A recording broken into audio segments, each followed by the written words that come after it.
అంతర్జాతీయ మహిళా దినోత్సవం సందర్భంగా బీజేపీ ఆధ్వర్యంలో శక్తి కార్యక్రమాన్ని నిర్వహించారు. ఈ కార్యక్రమంలో ఏపీ బీజేపీ చీఫ్ మాధవ్ పాల్గొన్నారు. ప్రధాని మోడీ ఇచ్చిన సుస్థ నారీ శక్తి పరివారం నినాదం ఆధారంగా కార్యక్రమం చేపట్టారు. మహిళలకు క్యాంపులు, అవగాహన కార్యక్రమాలు, అవసరమైన చికిత్సలు కూడా అందుబాటులో ఉంటాయని మాధవ్ తెలిపారు.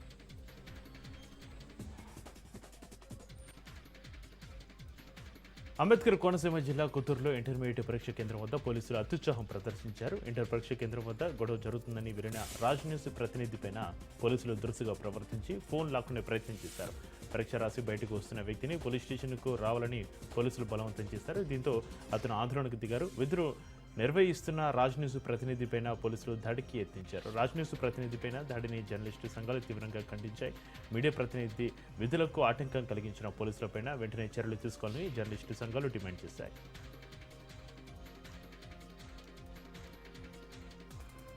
కరీంనగర్ జిల్లా రామడుగులో దారుణం చోటు చేసుకుంది. డబ్బులు, బంగారం పైన వ్యామోహం పెంచుకున్న ఒక కొడుకు కన్నతల్లిని అత్యంత పాశవికంగా గొంతుకొసి హత్య చేశాడు. పెద్ద కొడుకు పెళ్లి కోసం బ్యాంకులో ఉన్న బంగారం, నగదును ఘోరమై ఇంటికి తెచ్చుకుంది. అయితే డబ్బు, బంగారం కోసం చిన్న కొడుకు అనిల్ తల్లిని హత్య చేసి ఎత్తుకెళ్లాడు. విచారణలో అనిల్ కుమార్ చేసిన దారుణం బయటపడింది. పోలీసులు నిందితుడిని అరెస్ట్ చేసి అతని వద్ద నుంచి హత్యకు ఉపయోగించిన కత్తి, అతని సెల్ ఫోన్ను స్వాధీనం చేసుకున్నారు.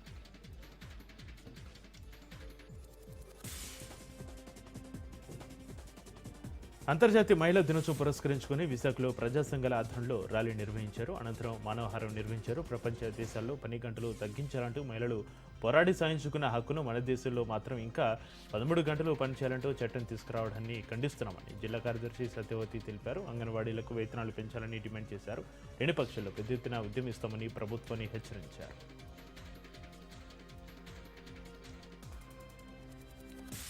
ప్రకాశం జిల్లా కందుకూరు మండలం ఓగూరు గ్రామంలో పాస్బుక్ల పంపిణీ కార్యక్రమం నిర్వహించారు. పట్టాదారు పాస్బుక్లను రైతులకు ఎమ్మెల్యే నాగేశ్వరరావు పంపిణీ చేశారు. రైతులకు వారి భూములపైన పూర్తి హక్కు కల్పిస్తూ ప్రభుత్వం కొత్త పట్టాదారు పాస్బుక్లను అందించిందని ఎమ్మెల్యే నాగేశ్వరరావు తెలిపారు.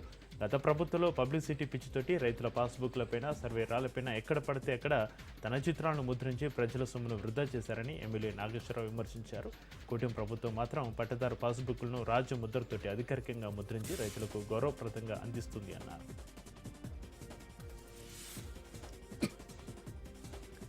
చిత్తూరు జిల్లాలోని ఒక మారుమూలపల్లిలో రైతు కుటుంబంలో జన్మించిన అమ్మాయి పట్టుదలతోటి చదివి ఆల్ ఇండియా సివిల్స్లో 360 ర్యాంకు సాధించింది. ఆ యువతే రాయలం జయశ్రీ.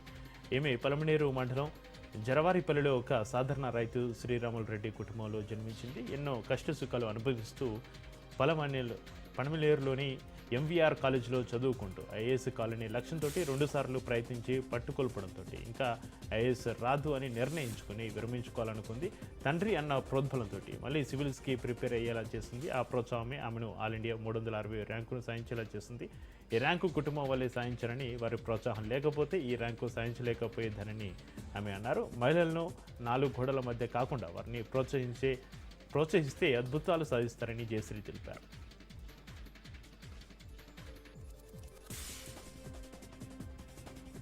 అంతర్జాతీయ మహిళా దినోత్సవాన్ని పురస్కరించుకుని మడ్ఫోర్ట్లోని వైస్రాయ్ గార్డెన్లో జరిగిన మహిళా దినోత్సవ వేడుకలు అంగరంగ వైభవంగా జరిగాయి. ఈ కార్యక్రమంలో ఎమ్మెల్యే శ్రీ గణేష్ పాల్గొన్నారు. ప్రతి వ్యక్తి విజయం, ఆనందం వెనుక తప్పకుండా మహిళా శక్తి ఉంటుందని కంటోన్మెంట్ ఎమ్మెల్యే శ్రీ గణేష్ తెలిపారు. సీఎం రేవంత్ రెడ్డి మహిళా శక్తిని మరింత బలోపేతం చేయాలనే ఉద్దేశంతో మహిళా శక్తి పేరు మీద పథకాలు ప్రవేశపెడుతున్నారని అన్నారు.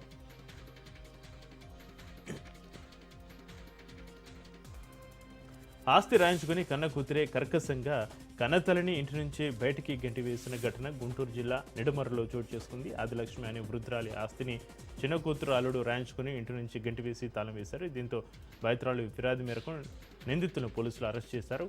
తన ఇంటిని ఫోర్జరీ రిజిస్ట్రేషన్ చేయించుకున్నట్లుగా బాధితురాలు ఆరోపించారు.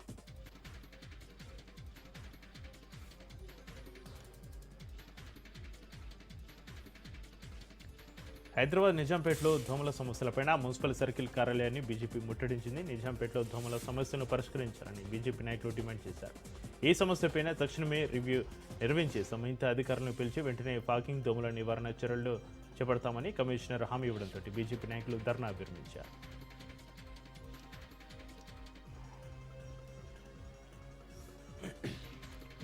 భద్రాచలంలోని శ్రీ సీతారామచంద్ర స్వామి దేవస్థానంలో నిర్వహించే కళ్యాణ బ్రహ్మోత్సవాలు ప్రతి సంవత్సరం అత్యంత వైభవంగా జరుగుతాయి. ఈ సంవత్సరం కూడా ఈ ఉత్సవాలు మార్చి 19 నుంచి ఏప్రిల్ 2 వరకు నిర్వహించనున్నట్లుగా దేవాదాయ శాఖ వెల్లడించింది. ఈ ఉత్సవాలు ప్రధాన ఘట్టమైన శ్రీ సీతారాముల వార్షిక కళ్యాణం ఈ సంవత్సరం మార్చి 27న జరుగుతుంది.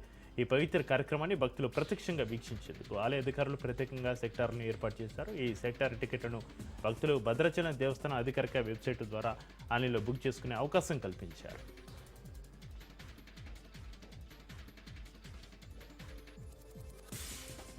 మేడ్చల్ జిల్లా చింగిచెర్ల కబ్బేల వద్ద ఇరు వర్గాల మధ్య ఘర్షణ ఏర్పడింది. ఓ వర్గానికి చెందిన వ్యక్తి పైసల విషయంలో మరో వర్గానికి చెందిన వ్యక్తిని పిలిచి దాడి చేశారు. దీంతో మాట పెరిగి ఇరు వర్గాల వ్యక్తులు అక్కడికి చేరుకోవడంతో ఒకసారిగా గొడవ కాస్త పెద్దదైంది. సంఘటన స్థలానికి పోలీసులు చేరుకుని ఇరు వర్గాల వారిని చెదరగొట్టి పరిస్థితిని అదుపులోకి తెచ్చారు. ఒక వర్గానికి చెందిన వ్యక్తికి చెవి దగ్గర కట్ అవడంతో అతనిని బీబీ నగర్ ఎయిమ్స్ హాస్పిటల్కు తరలించి చికిత్స అందించారు. దీంతో బాధితులకి మద్దతుగా బీజేపీ నాయకులు పోలీస్ స్టేషన్కు చేరుకుని ఫిర్యాదు చేశారు. దాడికి పాల్పడిన వారిపైన చర్యలు తీసుకోవాలని, లేని పక్షంలో పెద్ద ఎత్తున ఆందోళన చేపడతామని బీజేపీ నాయకులు హెచ్చరించారు.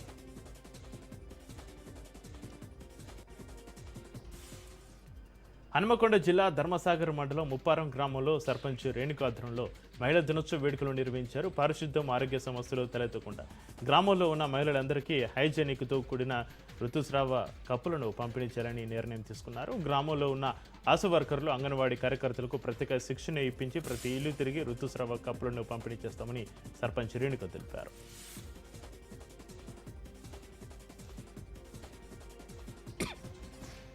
ఖమ్మం జిల్లా వేర మున్సిపాలిటీలో జరుగుతున్న ప్రగతి పాలన కార్యక్రమంలో డ్రైనేజీ పారిశుద్ధ పనులను జిల్లా కలెక్టర్ అందీపు, మున్సిపల్ చైర్మన్ చంద్రకళ పరిశీలించారు. వారిలో జరుగుతున్న డ్రైనేజీ పారిశుద్ధ పనులను, అంగన్వాడీ కేంద్రాలను కలెక్టర్ పరిశీలించారు. ప్రగతి పాలన కార్యక్రమంలో మున్సిపాలిటీ అభివృద్ధికి పాలకవర్గం కృషి చేయాలని కలెక్టర్ కోరారు. ప్రభుత్వం ప్రజాపాలన కార్యక్రమంలో గ్రామీణ పట్టణ ప్రాంతాలను అభివృద్ధి చేసేందుకు ప్రత్యేక నిధులు కేటాయిస్తుందని తెలిపారు.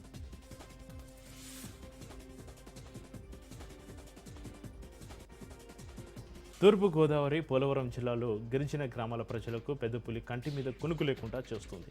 గోకవరం మండలం మలవరం అటవీ ప్రాంతంలో 3 రోజులు ఉండి ఇప్పుడు కాకినాడ జిల్లాలో ఎంట్రీ అవడంతో అటవీ అధికారులు అప్రమత్తం చేస్తున్నారు. ఏలేశ్వరం సమీపంలోని తిమ్మాపురం, మర్రివీడు వైపుకి పెద్దపులి కదలికలు అటవీశాఖ అధికారులు గుర్తించారు.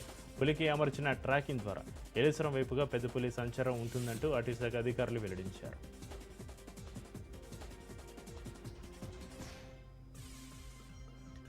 ఉత్తరాంధ్ర ఆరోగ్య ప్రధానిగా పేరుగాంచిన విశాఖ కేజీహెచ్లో వైద్య సిబ్బంది నిర్లక్ష్యం ఒక బాలుడి ప్రాణాల మీదకు తెచ్చింది. 4 రోజులుగా కుటుంబ సభ్యులు బాలుడి పరిస్థితి చూసి గుండెలు బాదుకున్నారు. అసలు ఉన్నాడో లేదో తెలియక కన్నటి పర్యంతమవుతున్నారు. విశాఖపట్నం కేజీహెచ్లో అక్షయ్ అనే 6 ఏళ్ల బాలుడు ఆడుకుంటూ గోతిలో పడ్డాడు. ప్రమాదవశాత్తు అతని కాలు ఫ్రాక్చర్ కావడంతో చికిత్స నిమిత్తం కేజీహెచ్కు పేరెంట్స్ తీసుకొచ్చారు. అయితే ఆర్థోపెడిక్ విభాగంలో సర్జరీ చేసిన అనంతరం బాలుడి పరిస్థితి అయోమయంగా మారింది. వైద్యులు మాత్రం పిల్లాడికి ఏం కాలేదంటూ వెంటిలేటర్ పైన చికిత్స అందిస్తున్నామని చెబుతున్నారు. అపస్మారక స్థితిలో ఉన్న బాలుడి పరిస్థితిని చూసి తల్లిదండ్రులు లబోదిబ్బమంటున్నారు. కేజీహెచ్లో చికిత్స కోసం 6,000 అడిగారని, అందుకు ఒప్పుకున్నామని, ఆపరేషన్ అనంతరం తన కొడుకు ఉలుకు పలుకు లేకుండా ఉన్నాడని, స్టాఫ్ను అడిగితే సమాధానం లేదని అంటున్నారు బాధితులు.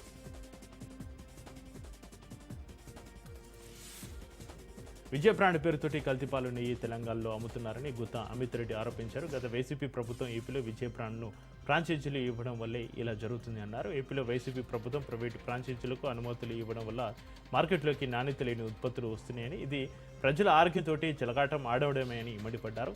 మేఘనా ఫుడ్స్ అనే సంస్థకు ఫ్రాంచైజీ ఇవ్వగా వారు గుజరాత్లో నెయ్యి తయారు చేసి తెలంగాణలో విక్రయిస్తున్నారన్నారు. ప్రజలు పాల ఉత్పత్తులు కొనే ముందు విజయ తెలంగాణను గమనించారన్నారు.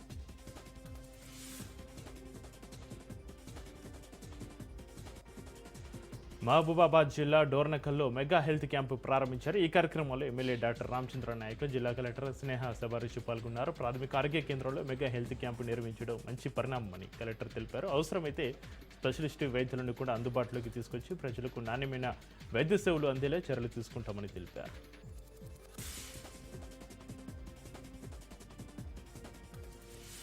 పశ్చిమ గోదావరి జిల్లా తాడేపల్లిగూడలోని పలువురు వైసీపీ నాయకులు ఎమ్మెల్యే బొలిశెట్టి శ్రీనివాస్ సమక్షంలో జరిగిన జనసేన పార్టీలో చేరారు. ప్రజలకు నిస్వార్థంగా సేవ చేయడానికి రాజకీయాలు ఉండాలని, వ్యక్తిగత ప్రయోజనాల కోసం కాదని ప్రభుత్వ విప్ బొలిశెట్టి శ్రీనివాస్ అన్నారు. మరో 25 ఏళ్లు ఉన్నతమైన ఆదర్శవంతమైన రాజకీయంతో ఆంధ్రప్రదేశ్ రాష్ట్రాన్ని తీర్చిదిద్దాలనే లక్ష్యంతో పవన్ కళ్యాణ్ రాజకీయం చేస్తున్నారని అన్నారు.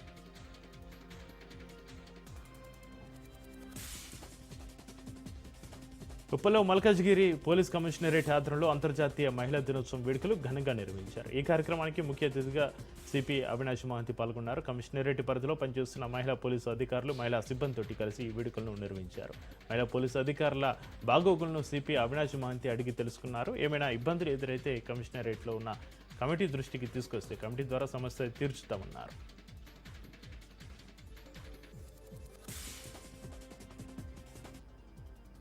యుద్ధ సాగుతోటి మోడీ ప్రభుత్వం వంట గ్యాస్ ధరను పెంచిందని ఆరోపిస్తూ విశాఖలో సిపిఎం పార్టీ ఆందోళన నిర్వహించింది. అంతర్జాతీయ మహిళా దినోత్సవ నేపథ్యంలో మోడీ సర్కారు వంట గ్యాస్పై 60 రూపాయలు మహిళలకు కానుకిచ్చిందని ఎద్దేవా చేశారు. గ్యాస్ సిలిండర్లతోటి కావడి మోస్తూ వినూత్న రీతిలో నిరసన తెలిపారు. పెంచిన గ్యాస్ ధరను తగ్గించాలంటూ కేంద్ర ప్రభుత్వానికి వ్యతిరేకంగా నినాదాలు చేశారు.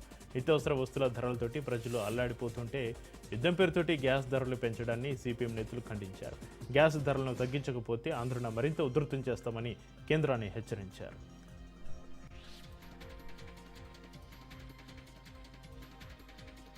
కరీంనగర్ జిల్లా చొప్పదండిలో కేసీఆర్ కప్ క్రికెట్ టోర్నమెంట్ ముగింపు కార్యక్రమంలో మాజీ మంత్రి హరీష్ రావు హాజరయ్యారు. మాజీ మంత్రి హరీష్ రావు టోర్నమెంట్లో విజేతలుగా నిలిచిన జట్లకు ట్రోఫీలు, బహుమతులు అందజేసి అభినందించారు. ప్రతి సంవత్సరం మాజీ సీఎం కేసీఆర్ జన్మదిన సందర్భంగా ఈ క్రికెట్ టోర్నమెంట్ నిర్వహించడం ఆనవాయితీగా వస్తుందని హరీష్ రావు తెలిపారు. నేటి కాలంలో యువత ఎక్కువగా సామాజిక మాధ్యమాల్లో మునిగిపోతూ చెడు అలవాట్లకు బానిసలు అవుతున్నారని అన్నారు. అలాంటి పరిస్థితుల్లో ప్రతి సంవత్సరం ఘనంగా క్రికెట్ పోటీలు నిర్వహించడం అభినందనీయమన్నారు.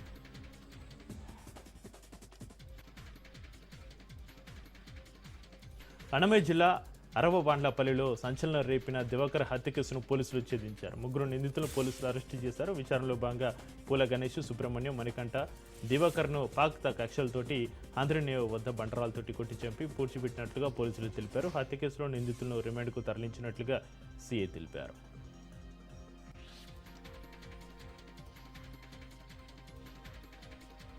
హైదరాబాద్ అంబర్పేటలో ఐడిఎఫ్సి బ్యాంకు ఉద్యోగిని నమ్మించి మోసాలు చేస్తున్న ఘరానా మోసగాన్ని పోలీసులు అరెస్ట్ చేశారు. రాఖీ జైన్ అనే మహిళకు 2,80,00,000 రూపాయలు రుణం ఇప్పిస్తానని నమ్మించి మోసం చేస్తున్న భారత్ సాయిచంద్ర వ్యక్తిని రాంగోపాల్పేట పోలీసులు అదుపులోకి తీసుకున్నారు. నిందితుడిపైన 8 కేసులు ఉన్నాయని ఆయన వెల్లడించారు.